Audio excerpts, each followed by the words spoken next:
Shri Narayan Das Gupta ji is not present. So then Shri Rajiv Satav ji. सभापति madam, मुझे इस महत्वपूर्ण finance bill पर आपने मेरी बात रखने का मौका दिया। संविधान के निर्माताओं की ये सोच थी, जब लोकसभा और राज्यसभा का गठन उन्होंने करने की बात सोची, मनी बिल को छोड़कर इक्वल रोल दोनों सदनों का ये संविधान के निर्माताओं की सोच थी। लेकिन पिछले 6 साल से इस सरकार का अगर कार्यकाल देखा जाए तो ऐसे कई सारे नॉन मनी बिल की प्रोविजंस मनी बिल के रूप में लाने का इनका ट्रेडिशन रहा है और दोनों सदनों में स्क्रूटनी करने का जो संविधान निर्माताओं की सोच थी उसकी प्रोविजंस को मिसयूज करने का इन्होंने किया है। जैसे जब मैं लोकसभा का सदस्य था तब आधार को मनी बिल के रूप में लाने की इन्होंने कोशिश की। अब आधार दूर दूर तक कहीं मनी बिल नहीं था, आइडेंटिटी वेरिफिकेशन की वो प्रोसेस थी। इलेक्ट्रल बॉन्ड्स के बारे में भी मनी बिल के रूप में ये लाने का बात आपने किया। ऐसे ही पिछले साल 2 साल पहले फाइनेंस बिल्स में reserve bank of India act, the national housing bank act, ये सभी मनी बिल के आपने रूप में लाया। इंश्योरेंस एक्ट को भी आपने मनी बिल के रूप में लाया। अब 2-3 साल पहले की तो बात अलग थी कि आपके पास राज्यसभा में बहुमत नहीं था। अब राज्यसभा में भी आपके पास बहुमत है, लोकसभा में भी आपके पास बहुमत है। जब राज्यसभा में बहुमत है, लोकसभा में बहुमत है, तो आप चर्चा से दूर क्यों जा रहे हो, ये हम सबके मन में का एक सवाल है। और सिर्फ आपके ही मन की बात सुनना, कभी तो बाकी सभी सदस्यों की मन की बात भी आपने सुननी चाहिए। ये सभी जो बिल्स है जो आपने मनी बिल के रूप में लाए, ये अगर स्टैंडिंग कमेटी को जाते थे तो कई सारे डेलिब्रेशन इसमें होते थे। इस फाइनेंस बिल में भी हम देखेंगे आपने LIC एक्ट 1956 का अमेंडमेंट्स लाए हो, इसका फाइनेंस बिल से क्या संबंध है? आपने सिक्योरिटी कॉन्ट्रैक्ट्स रेगुलेशन एक्ट 1956 में अमेंडमेंट्स की बात यहाँ पर की है, इसका फाइनेंस बिल से क्या संबंध है? और जो टैक्सेशन से रिलेटेड नहीं है, ऐसी प्रोविजंस भी इस फाइनेंस बिल में है। 300 पेज का आपका फाइनेंस बिल है, उसमें जब 50-60 पेजेस ऐसी है जिसका टैक्सेशन से कोई लेना देना नहीं है। इसलिए स्पष्ट इससे दिखता है कि कहीं ना कहीं राज्यसभा की अथॉरिटी को बाईपास करने का ये सरकार का प्लान्ड एजेंडा इसमें दिख रहा है। सेबी एक्ट 1992 को अमेंडमेंट की आपने बात की, इसमें भी मनी बिल का कोई मामला नहीं है। ये सभी बातें अगर स्टैंडिंग कमेटी के पास जाती थी, इस सदन में आप उसके ऊपर चर्चा कर सकते थे, लोकसभा में अलग सी चर्चा होती थी, तो ये चर्चा से परिपूर्ण कायदा और लॉ इसमें बनता था। और मुझे याद है अध्यक्ष जी, जब पुराने रिकॉर्ड्स हम देखते हैं, लोकसभा के पहले स्पीकर मालवनकर जी ने बहुत क्लियरली कहा था मनी बिल के बारे में कि मनी बिल से रिलेटेड ही बातें रहे तो ही लाना चाहिए। अयंगार जी ने बहुत क्लियरली कहा था और उन्होंने स्पष्ट कहा था कि the procedure should be followed and no other provision should be given attention to unless they are absolutely consequential. Money bill के संदर्भ में ये स्पष्ट बातें लोकसभा के अध्यक्षों ने भी इसके बारे में की थी। और इसमें बहुत ही क्लियर है कि ये प्रोविजंस आप इसलिए ला रहे हो कि आपको राज्यसभा के हक से राज्यसभा को बाजू करने का ये कहीं ना कहीं आपका एजेंडा है। क्या आप राज्यसभा को सेकंड क्लास हाउस के रूप में चलाना चाह रहे हो? क्या राज्यसभा के महत्व को पूरी तरह से कम करने का ये इसमें का एजेंडा दिख रहा है? और यही गलती आपने जब किसान के बारे में जो बिल आए थे, जो 3 बिल आए थे, उस वक्त भी हम कह रहे थे कि आप स्टैंडिंग कमेटी को वो बिल भेजिए, इसके बारे में चर्चा हो, देश के किसान संगठन इसके बारे में बात करें, देश के किसान के मन में क्या है ये चर्चा हो। आपने माना नहीं। डॉली जी यहाँ पर बैठे, हमारे कई सारे सदस्य यहाँ पर थे, आपने हम 7 लोगों को सस्पेंड किया। हम दिन भर भी बाहर बैठे, रात भर भी बाहर बैठे। उपसभापति जी का धन्यवाद कि वो चाय लेकर आए थे, चाय पर भी उस वक्त चर्चा हुई। लेकिन क्या उससे सार्थक बात निकली? क्या वो कानून के ऊपर आपने बाद में बदल करने की बात की? नहीं की। और उससे पिछले कई दिनों से 100 दिन से ज़्यादा से किसान वहाँ पर बैठा है, 25-25 किलोमीटर का धरना वहाँ पर है और आप दूर दूर तक किसान की बातों को समझ नहीं पा रहे हो। और ये स्टैंडिंग कमेटी के पास जाता था तो आज ये आंदोलन खड़ा नहीं होता। और इसलिए मेरा आपके माध्यम से सरकार से ये आग्रह है कि दोनों सदनों में आपके पास बहुमत है, आप जो चाहे पास कर सकते हो। कम से कम चर्चा करने से आप क्यों डर रहे हो या चर्चा करने से आपको परहेज क्यों है? ये भी हमारा यहाँ पर सरकार के सामने हमारे ये सवाल है। अब ये सेस की बात आपने इस बिल में लाई है। अब आपने ये कहा है कि एग्रीकल्चर इंफ्रास्ट्रक्चर डेवलपमेंट सेस आप लाना चाह रहे हैं। अब जैसे कभी भी चर्चा होती है तो हेल्थ के बारे में बात होती है तो आप कहते हो हेल्थ स्टेट सब्जेक्ट है, एग्रीकल्चर की बात होती है तो एग्रीकल्चर आपका स्टेट सब्जेक्ट है। जब एग्रीकल्चर स्टेट सब्जेक्ट है तो एग्रीकल्चर का सेस जब आप लेते हो तो राज्यों को पैसे आप क्यों नहीं दे रहे हो, ये भी सवाल इसमें है। अब सेस का जो आपका अभी तक का इतिहास रहा है, सेस का अभी तक का आपका इतिहास, ये इसीलिए आप सेस लगा रहे हो क्योंकि जो ट्रैक रिकॉर्ड आपका है, आपने 17-18 में सेस के माध्यम से 2,03,000 करोड़ का लगभग रेवेन्यू अर्न किया। अभी पिछले साल आपने 4.5 लाख करोड़ का रेवेन्यू आपने अर्न किया है और उसमें से 1 रुपया भी आप स्टेट को देना नहीं चाह रहे। ये सेस लगाकर राज्यों को, अधिकारों को कहीं ना कहीं कम करने का आपका ये एजेंडा इसमें दिख रहा है। आरबीआई ने ये ऑब्जर्व किया है कि 2013-14 में आपको 9% के आसपास टैक्स रेवेन्यू मिल रहा था सेस से। आपने पिछले 6 साल में सेस बढ़ा के 15% का रेवेन्यू आप अर्न करने की दिशा में जा रहे हो और इसमें से 1 नया रुपया आप राज्यों को दे नहीं रहे हो। संघ राज्य की आप बात करते हो और संघ राज्य के रूप में राज्यों को दूर दूर तक मदद करने का आपका इसमें एजेंडा नहीं है और ये बहुत गलत बात है। अब जैसे आप देखेंगे कि पेट्रोल और डीजल की बात यहाँ पर हुई थी और मैं यहाँ पर 1 साल पहले के आंकड़े बताना चाहूंगा कि 1 साल से, अब 1 साल के बारे में कुछ भी आप बात करेंगे तो आप कहते थे कोविड है, कोरोना है और इसलिए हम मदद नहीं कर पा रहे, इसलिए हम काम नहीं कर पा रहे। 1 साल पहले आपके पेट्रोल के भाव क्या थे? 1 मार्च 2020 को पेट्रोल का भाव था 71 रुपये 75 पैसे। 1 साल में आपने उसको 92 रुपीस तक लेकर गए, करीब 20 रुपए की बढ़ोतरी सिर्फ 1 साल में हुई। डीजल में 66 रुपए का आपका भाव था 1 मार्च के आसपास, अब वो 81 रुपए के आसपास का डीजल आया है। एलपीजी में 750 से करीब 820 के आसपास का एलपीजी हुआ है। इससे स्पष्ट है। और कल ही परसों ही इंटरनेशनल मार्केट में क्रूड ऑयल के प्राइजेस कम हुए हैं, करीब $4 के आसपास कम हुए। अभी $64 पर बैरल ये इंटरनेशनल क्रूड ऑयल के प्राइजेस है। जब इंटरनेशनल प्राइजेस कम हो रहे हैं तब भी आप लोगों को राहत देना नहीं चाह रहे हो। ये इस प्रकार का जो एजेंडा है, इससे आम आदमी को परेशानी हो रही है। आप कॉर्पोरेट टैक्स तो आपने पिछले साल कम किया, उसके बारे में हमारा कोई कहना नहीं है, लेकिन इस इनडायरेक्ट टैक्सेस से आम आदमी गरीब परेशान हो रहा है और इसके बारे में यह सरकार बात करना नहीं चाह रही। इस सदन के एक वरिष्ठ सदस्य जो आज यहाँ पर उपस्थित नहीं है, उन्होंने बड़ा अच्छी बात बीच में कही थी। हाँ, मैं भाजपा के नेता सुब्रमण्यम स्वामी जी की बात करना चाहूँगा। उन्होंने कहा था कि पेट्रोल तो ये 40 रुपए लीटर पर देना चाहिए। ऐसी बात सुब्रमण्यम स्वामी जी ने कही थी, ये ट्विटर पर भी है। भूपेंद्र यादव जी बड़े इससे देख रहे हैं, तो इनका कहना है कि सरकार ने 40 रुपए से ये देना चाहिए। उसके आगे उन्होंने बड़ी अच्छी बात रखी और ये बात उन्होंने कही कि राम के देश से सस्ता पेट्रोल, राम के देश से सस्ता पेट्रोल सीता और रावण के देश में है। तो मेरा सरकार से आग्रह यह है कि कभी कभी अपने पार्टी के नेताओं की भी मन की बात थोड़ा सा आप सुन लेंगे तो सचमुच सही मायने में सरकार को अपनी नीतियों के बारे में ध्यान रखने में इसका फायदा होगा। अब ये सेस का जब रिकॉर्ड हम देखते हैं, आप सेस लगा रहे हो, सेस जरूर लगाइए, लेकिन सेस का आपका रिकॉर्ड क्या कह रहा है? सेस का आपका ये रिकॉर्ड कह रहा है, और ये कैग के ऑब्जर्वेशन से, ये मेरा कोई कहना नहीं है, ऑडिट का ये कहना है 2018-19 में आपने 2,74,592 करोड़ आपको 35 सेस और लेवीज से मिले। अब ये 2,74,592 करोड़ में से 1,64,322 करोड़ आपने रिजर्व फंड में ट्रांसफर किए। इसका दूसरा अर्थ है कि 1,10,270 करोड़ आपने आपके पर्पस के लिए यूज किए।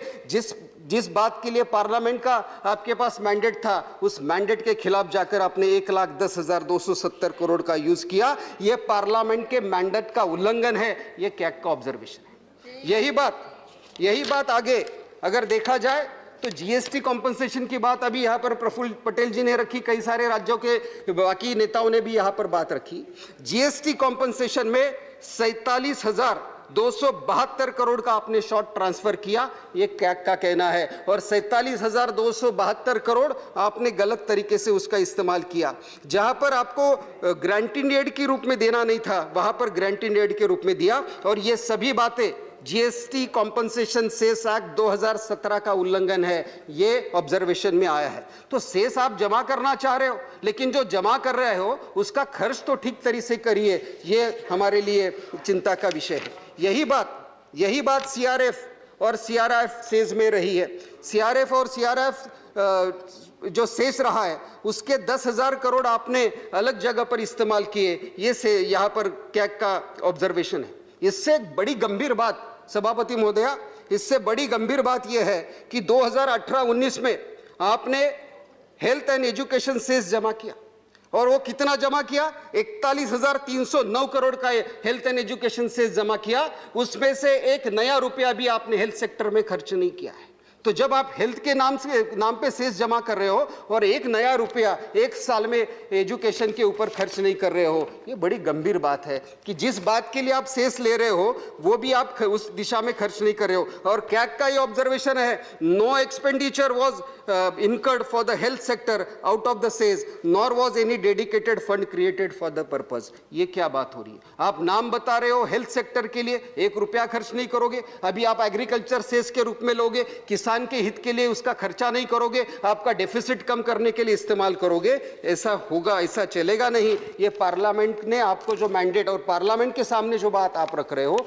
उस बात के साथ कहीं ना कहीं सही मायने में वो तथ्यों से आप परे जा रहे हो। यही बात यूनिवर्सल सर्विस ऑब्लिगेशन के लेवी की है। यही बात अभी जो सामने बातें आई है कि आपने डिसकंटिन्यूड एबोलिश सेस से भी पैसे जमा किए और उस पर्पस के लिए खर्च किए या नहीं किए, इसके बारे में कोई तथ्य दिया नहीं। जैसे कृषि कल्याण सेस में आपने 170 करोड़ रुपए जमा किए थे, उसका क्या हुआ ये पता नहीं। ये कैग से आए हुए ऑब्जर्वेशन है। इसलिए सभापति महोदय, मैं आपके माध्यम से सरकार से कहना चाहूँगा कि आप सेस लेना चाह रहे हो लीजिए, लेकिन राज्यों को कितना देंगे? कल माननीय वित्त मंत्री जी ने लोकसभा में जो भाषण दिया उसमें उन्होंने कहा कि हम एग्रीकल्चर के इंफ्रास्ट्रक्चर पर इसका खर्च करेंगे। आप जरूर करिए, लेकिन डायरेक्टली राज्यों को आप कितना इसमें पैसे देंगे? मैडम ने ये कहा था कि most of the agriculture cess will be going to the states because it is for the improving the infrastructure in the APMCs. अच्छी बात है, आप डायरेक्टली अगर राज्यों को ये सेस दोगे तो उसका ज़्यादा फायदा होगा। और इसलिए मेरी आपके माध्यम से सरकार से ये आग्रह है कि सेस के बारे में ट्रांसपेरेंसी होनी चाहिए, जो ट्रांसपेरेंसी दूर दूर तक दिखती नहीं है। अभी हमारे वरिष्ठ साथी मनोज झा साहब ने बड़ी अच्छी बात की।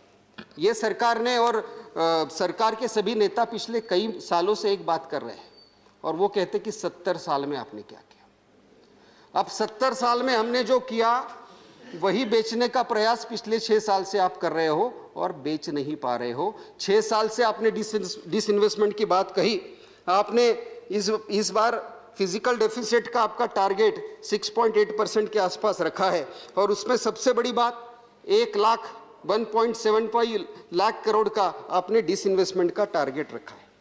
अब 1.75 लाख का डिसइन्वेस्टमेंट का आपका टारगेट तो है, लेकिन क्या 1.75 लाख का डिसइन्वेस्टमेंट आपका हो पाएगा? पिछले 6 साल के आंकड़े निकाले तो 2 साल छोड़ेंगे तो पिछले 6 में से 4 साल में आप डिसइन्वेस्टमेंट पूरी तरह से कर भी नहीं पाए।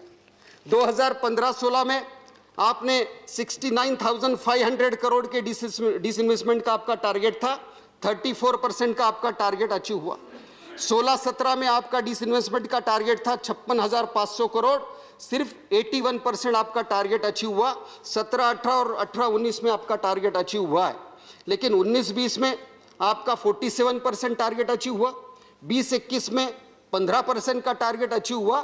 तो इससे स्पष्ट है कि आप जो इतना एम्बिशियस टारगेट यहाँ पर रखकर चल रहे हो उसमें सही मायने में उतनी अचीवमेंट होगी क्या, ये भी सवाल है। और अगर वो नहीं अचीवमेंट होगी तो डेफिसिट और बढ़ेगा, डेफिसिट और बढ़ेगा तो आंकड़ों का झोल और बढ़ेगा, ये स्पष्ट दिखता है। और कैग के भी बड़े इंटरेस्टिंग ऑब्जर्वेशन इस डिसइन्वेस्टमेंट के बारे में कैग ने बड़ा क्लियरली इसमें कहा है। और ये 2020 को जो कैग का रिपोर्ट टेबल हुआ था उसमें कैग ने ये कहा है कि such disinvestments only resulted in transfer of resources already with the public sector to the government and did not lead to any change in the stake of the public sector, government in the disinvestment. एक company से पैसे लेकर दूसरे company की तरफ दे रहे हो, इसमें वो एक्चुअल रियल डिसइन्वेस्टमेंट नहीं है, ये क्या का ऑब्जर्वेशन है। जो 2019 का रिपोर्ट टेबल हुआ है उसमें क्या ने instances of wrong calculations, misleading figures, incorrect accounting procedures के बारे में मेंशन किया है। यही बात मैं आपको बताना चाहूंगा कि यूटीआई के इसमें करीब 1400 करोड़ का आपने डिसइन्वेस्टमेंट बताया है, स्पेसिफाइड अंडरटेकिंग ऑफ यूटीआई, जो डिसइन्वेस्टमेंट ही नहीं है, ऐसा कैग का ऑब्जर्वेशन है। यही बात स्ट्रैटेजिक डिसइन्वेस्टमेंट के बारे में भी है कि जो 24 सेंट्रल पब्लिक सेक्टर एंटरप्राइजेस है उसमें आप 17-18 में सिर्फ एक का डिसइन्वेस्टमेंट कर पाए हो। एचपीसीएल से ओएनजीसी की तरफ वो हुआ था, और इसमें क्या हो रहा है कि sale of one CPSC to another CPSC हुआ है। आपने 51% स्टेक एचपीसीएल का लिया और वो ओएनजीसी को दे दिया। आपने 52% रूरल इलेक्ट्रिफिकेशन का स्टेक लिया और वो पावर फाइनेंस कॉरपोरेशन को दिया। आपने 100% stake to electric utility companies का एनटीपीसी को दिया। इससे क्या है, एक सरकारी कंपनी से दूसरी सरकारी कंपनी को पैसे आप दे रहे हो, इसमें ये तो घर घर में खेल रहे हो, ये तो कोई एक्चुअल डिसइन्वेस्टमेंट नहीं है। ये तो बच्चे जैसे घर घर खेलते हैं वैसे आप घर घर खेलने की कोशिश कर रहे हो, और इसमें सही मायने में आपका डिसइन्वेस्टमेंट का टारगेट अचीव नहीं हो रहा है। पूरी तरह से अर्थव्यवस्था पटरी से उतर चुकी है। और स्टैंडिंग कमेटी ऑफ फाइनेंस ने 2018 में आपको बड़ा अच्छी बात कही थी। उन्होंने कहा था please don't set up higher ambitious disinvestment के टारगेट आप सेटअप मत करिए, उससे ड्यू डिलीजेंस नहीं होता है। ये स्टैंडिंग कमेटी का भी ऑब्जर्वेशन है। लेकिन अभी किसी की बात ही सुनना नहीं है, ये आपका एजेंडा होगा तो सही मायने में काम नहीं हो सकता है। और इसीलिए ना आप ठीक से डिसइन्वेस्टमेंट कर पा रहे हो, ना संघ राज्य की जो बात है, संघ राज्य की बात हमने बहुत बार सुनी, लेकिन संघ राज्य व्यवस्था में राज्यों के हित की रक्षा करना भी आपकी जिम्मेदारी है, वो भी आप ठीक से कर नहीं पा रहे हो। और इससे सभापति महोदया कि सही मायने में जो आंकड़े रखने चाहिए थे आप रख नहीं पाए। वित्त मंत्री जी ने जो कल लोकसभा में बात की, राज्यों के जीएसटी के बारे में बात हुई थी, अभी भी महाराष्ट्र के हिस्से का करीब 20,000 करोड़ का हमारा जीएसटी पेंडिंग है, वो आप कब देने वाले हो, ये हम आपसे चाहिए। और ये सब करते वक्त आपने इंडिविजुअल को टैक्स में कोई राहत दी नहीं। हमें अपेक्षा ये थी कि 1 साल से कोरोना की महामारी में लोग परेशान हैं, लोग दुखी हैं, इंडिविजुअल को मदद मिलेगी, इंडिविजुअल को राहत मिलेगी, लेकिन वो राहत दूर दूर तक इसमें मिली नहीं है। और पेट्रोल और डीजल से अगर देखा जाए तो 14-15 में आपको 78,000 करोड़ रुपए, 78,000 करोड़ आपको मिले। अभी ये लगभग 3.3 लाख करोड़ रुपए आपको मिले हैं।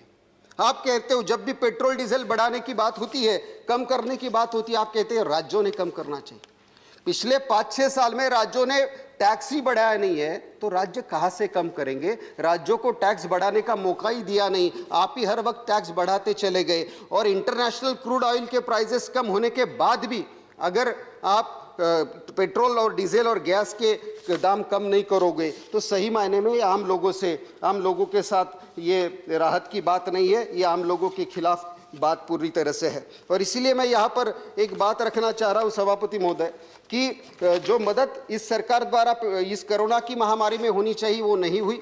किसानों को जो राहत देनी चाहिए, पिछले कई दिनों से किसान वहां पर बैठे हैं, ना उनकी बात आप सुन रहे हो, ना वो जो एक्ट पास हुए हैं उसमें बदलाव की आप बात कर रहे हो। किसान परेशान है, गृहिणी परेशान है, आम आदमी परेशान है, और आप कह रहे हो यही अच्छे दिन है। और यही हमारे लिए सबसे बड़ी आपत्तिजनक बात है कि जहां पर लोगों को राहत देनी चाहिए वो राहत तो आप दे नहीं पा रहे हो। और इसलिए यहाँ पर एक शेर राहत इंदौरी जी का मैं यहाँ पर आपके सामने रखना चाहूँगा और मेरी बात को यहाँ पर ख़त्म करूँगा।